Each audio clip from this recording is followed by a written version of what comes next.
Sokinlik istagan ko'ngillar uchun Sakina kanali.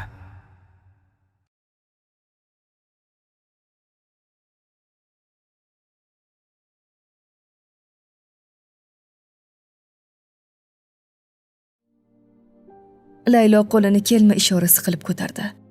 Laylo, kechir. Shunchalar dard bilan aytdiki, Layloni ko'zlari yoshlandi. Meni qachon haydaysiz? Ketishni istaysanmi? Malik horg'in gapirdi. Ha, meni sevmaydigan, menga faqat qasos uchun uylangan odamni uyida nima qilaman? Malik yana ham yaqinlashib uni bag'riga tortib quchdi. Meni tashlab ketma. Layloning bo'yniga issiq tomchilar oqqanida Malikni yig'layotganini tushundi. Beixtiyor qo'llari Malikni quchdi. Yig'lamang. Oyingizni, oyijonni joylari jannatda bo'lsin. Yuragim yonib ketyapti. Chidolmayapman. Malik aka, sizni onangiz shu kungacha yoningizda edilar. Men esa beshikda edim. Onam meni tashlab narigi dunyoga ketganlarida. Senga ozor bergan men nomardni kechir. Garchi kechirishingga arzimasam ham. Damingizni oling. Kechadan beri tik oyoqdasiz. Malik boshini silkib kiyimlarini yengillatdi. Keyin nima qilarini bilmay turgan Layloni qo'lidan ushlab, tunchiroqni o'chirdi. Men siz bilan bir joyda uxlash niyatim yo'q. Xotinni joyi erni oldida. Malik Layloni quchgan ko'yi ko'zlarini yumdi. Visoli Suhrob bilan xonasiga kirib kelganida juda charchagandi. Keyin kechagi dori esiga tushib Suhrobga uzatdi. Bu qanaqa dori? Suhrob dorini olib tomosha qildi. So'ngra o'qishga tushdi. U chet tillardan ingliz tilini yaxshi o'zlashtirgani uchun buni o'qish qiyin bo'lmadi. Buni qayerdan olding? Dadangizni cho'ntagidan chiqdi. Suhrobni qo'llari musht tugildi. Rost, u ham vaqtida juda ko'p yomon ishlar qilgan. Ammo bu qadar pastkashlikka bora olmasa kerak. Nima bo'ldi Suhrob aka? Sen hech o'z otangdan or qilganmisan? Meni otam bo'lmagan sizga tekkunimcha. Ammo o'sha otam meni kelib himoya qilishini bir umr kutib yashaganman. Men esa... Suhrob jim qoldi. Chuqur xo'rsindi-da yana gapirdi. Onamni zoya ketgan umriga achinaman. Nega zoya ketarkan? Sizdek farzandlari bor-ku. Ammo onasini ortidan tilovat qilishga yaramaydigan farzandlar. Bugun Malik qabristonda onasi uchun tilovat qildi. Men esa shunga ham yaramadim. O'sha yigitchalik bo'la olmadim. Bir men emas, uchalamiz ham onam uchun hech narsa qilmabmiz. Buni kechi yo'q. Oyjonni kitoblardan yozib beraman, yodlayman desangiz. Shunday qil. Men ham o'g'il bo'lib nimadir qilay onam uchun. Visolani ko'ngli yorishdi. Eriga qarab mehri tovlandi. Shukrki u Mamatboyni o'g'li bo'lsa ham unga o'xshamagan. Shahina telefonni kovlab o'tiribdi. Oldida Farhod kola ichgancha unga bir narsalarni tushuntiryapti. Shahi, eshityapsanmi o'zi? Farhod, bo'ldi, yetar-a. Ertaga o'lib ketadigan odam bo'lsam, menga pulni nima keragi bor? U iflosni o'ladigan kasal qilib berganim yetmaydimi senga? Bu ham unga kam. Men charchadim. Ortiq uni ko'rishni istamayman. Doktorga borgan bo'lsa baribir meni ham tekshirtirsa kerak. Bilasan, men ro'yxatda turaman. Nima qilmoqchisan unda? Bilmayman. Ammo ishon, meni hozir faqatgina dam olish qiziqtiryapti. Shahi, darrov taslim bo'lyapsan. Mayli. Boboy manziliga yetib keldi. Men boshqa aralashmayman. Shahinaning Farhod bilan suhbati esa mudhish haqiqatni oshkor qildi. Shahina nafaqat Mamatboyning jazmani, balki uni ataylab o'limga yetaklagan qasoskor edi. Uning ro'yxatda turishi OIV infeksiyasi bilan kasallanganini va bu dardni Mamatboyga ongli ravishda yuqtirganini anglatardi. Farhod Shahina telefon old kamerasiga qarab lablarini tishladi. Men o'zim bilan birga uni ham go'rga olib ketyapman. Bundan ortiq qasos bo'lmaydi. Endi meni tinch qo'y. Qolgan umrimni odamdek yashab o'tmoqchiman. Shahina sumkasini oldi-da, Farhodni yolg'iz qoldirib kafedan chiqib ketdi. U endi qayerga borishni bilmasdi, lekin ichidagi bo'shliq uni onasini qabri tomon yetaklardi. Mamatboy o'z xonasida yolg'iz, derazadan yangi qurilayotgan imoratga qarab o'tirardi.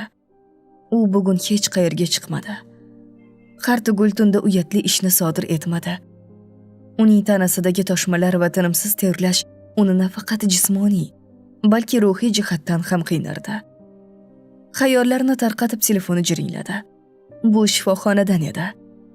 Mamatboy aka, qon tahlillari tayyor. Siz zudlik bilan markazga kelishingiz kerak. Sizda nafaqat virus, balki dori vositalaridan kuchli zaharlanish ham aniqlandi. Har bir daqiqa g'animat. Mamatboy telefonni qo'lidan tushirib yubordi. Uning ko'z oldidan butun hayoti o'tdi. Nahotki shuncha qimmat dorilar ichib ham uzoq umr ko'ra olmasa? Mamatboy ko'zgu oldiga arang borib o'zining aksiga qaradi. U yerda ilgarigi borliqni titratgan boy emas, balki ko'zlari ichiga botgan, yuzlarida sariq qora dog'lar paydo bo'lgan bir sharpa turardi.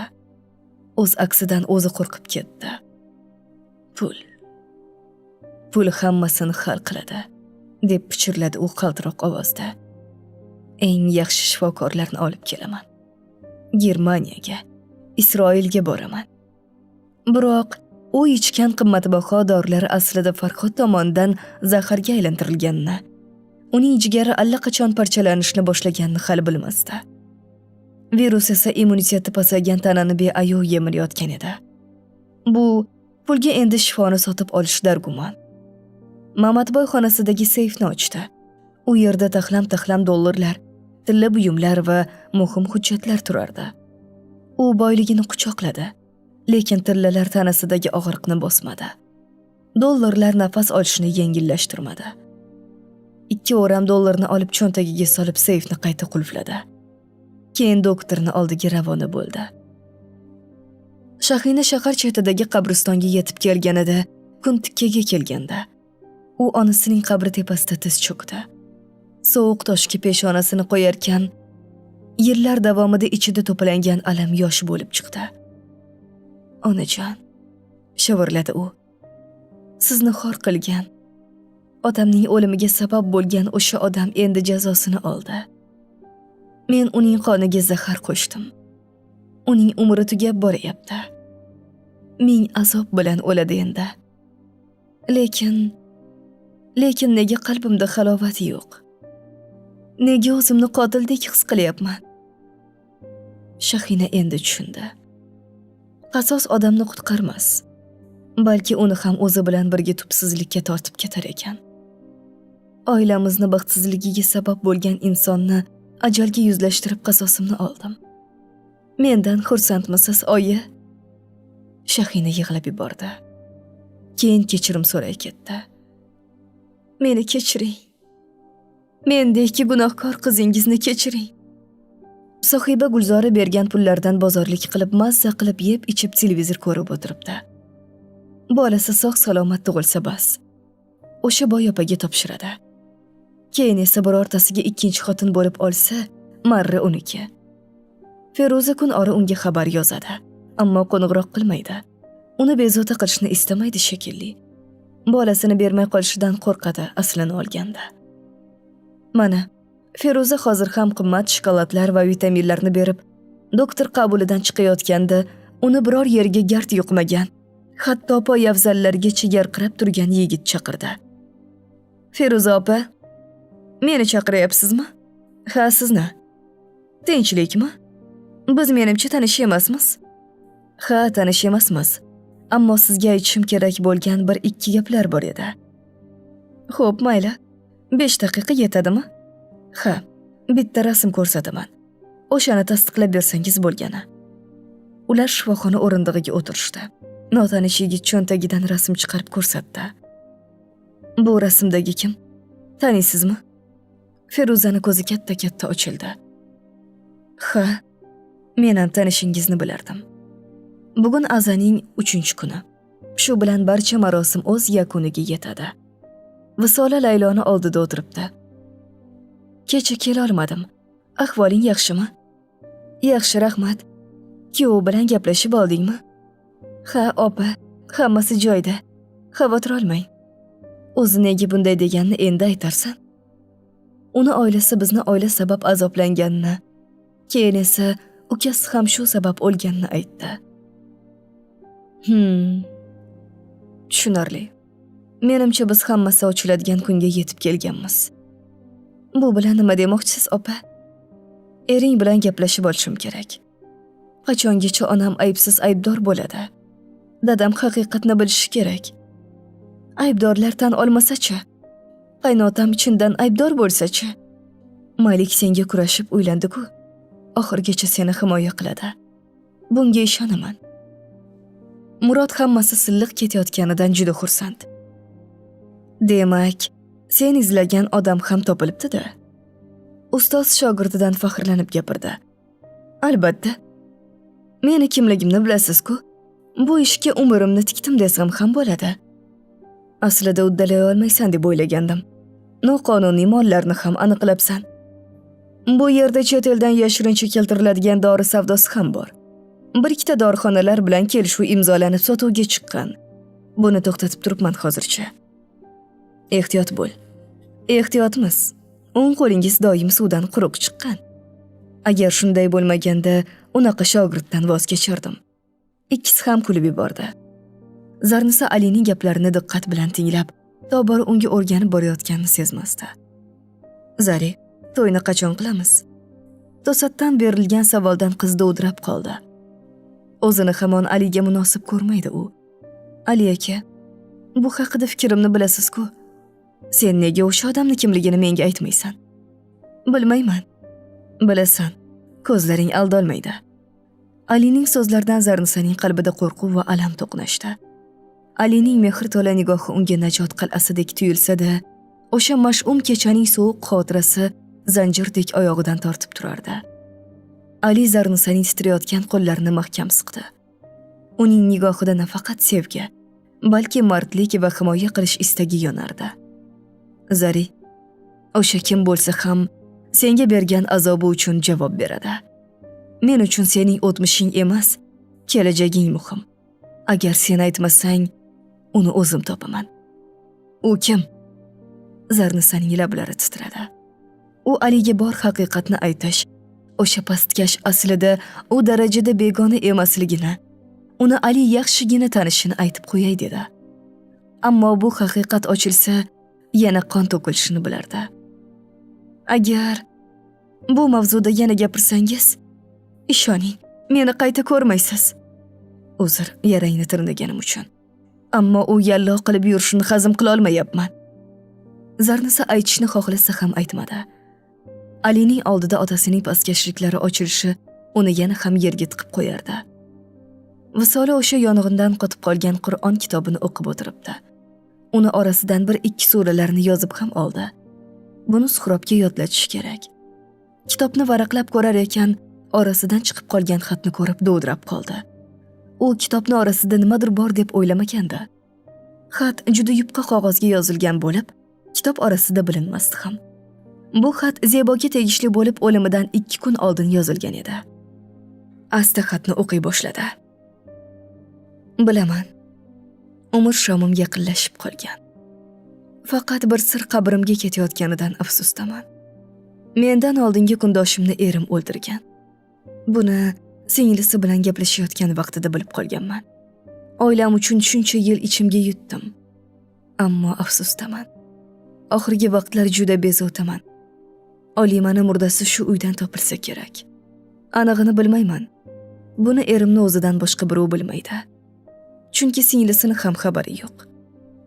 Men esa o'sha eski uylardan shubha qilaman. Chindan behalovat uy, juda fayzsiz edi. Har kirganimda oyatlar o'qib kirardim. Balki murda bog'ga ko'milgandir. Ammo shu uydan chiqmagani aniq. Kim bu xatni topsa ham militsiyaga topshirsin. Bechora ayolni ham ruhi halovat topsin. Visolani qo'llari titradi. Demak, uydan keladigan yig'i ovozi bejizga emas ekanda. U darhol Suhrobga qo'ng'iroq qildi. Allo, Visola, tinchlikmi? Tez keling, kelmasangiz bo'lmaydi. Yarim soatda Suhrob uyga kirib keldi. Bungacha esa Visola uchun vaqt go'yo yildek uzun tuyuldi.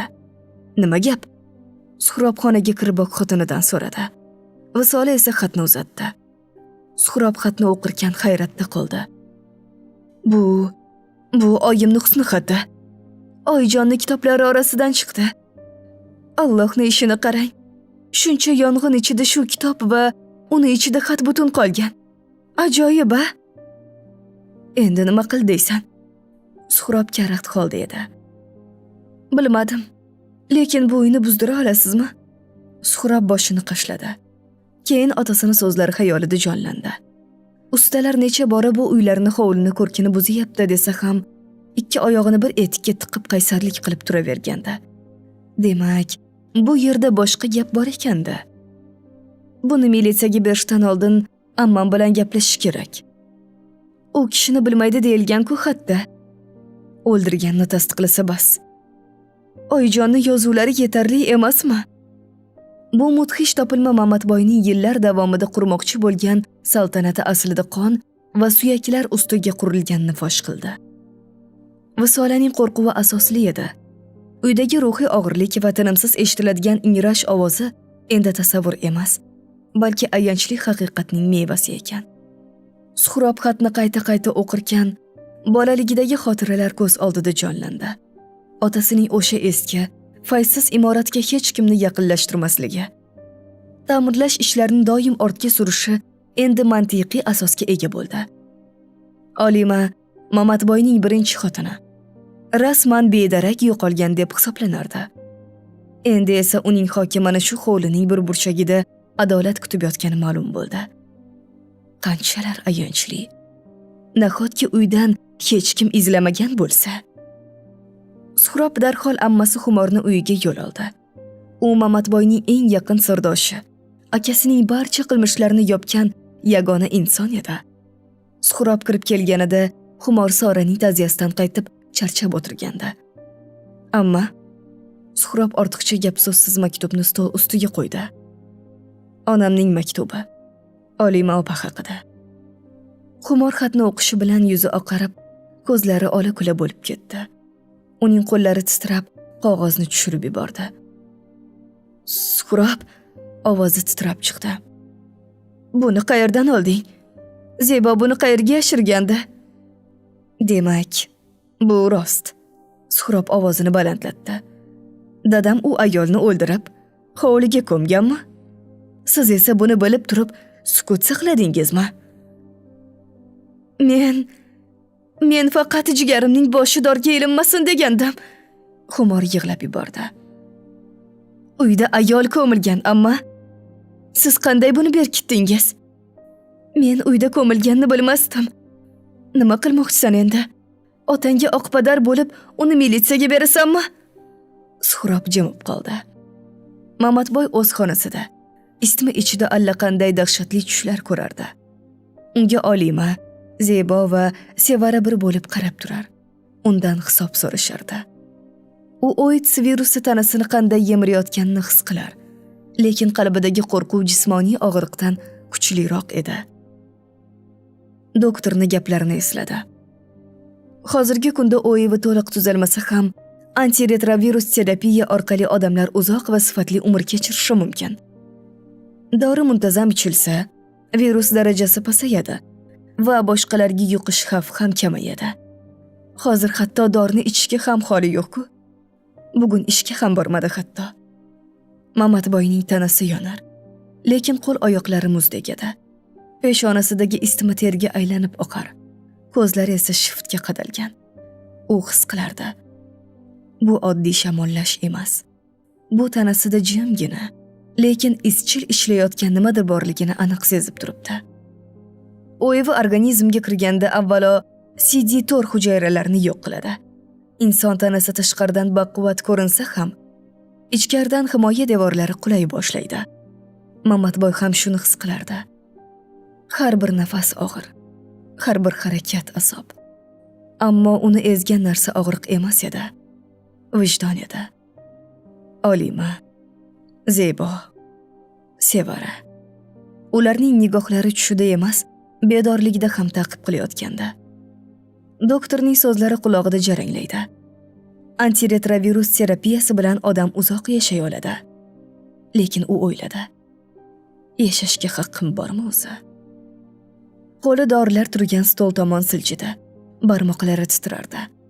Hatto bir dona tabletkani olishga ham madori yetmasdi. Isitma faqat tanasini emas, balki fikrlarni ham yondirib yuborayotgandek. U birinchi marta o'limdan emas, yashashdan qo'rqa boshladi. Shu og'ir dard bilan azob chekib o'tadimi endi?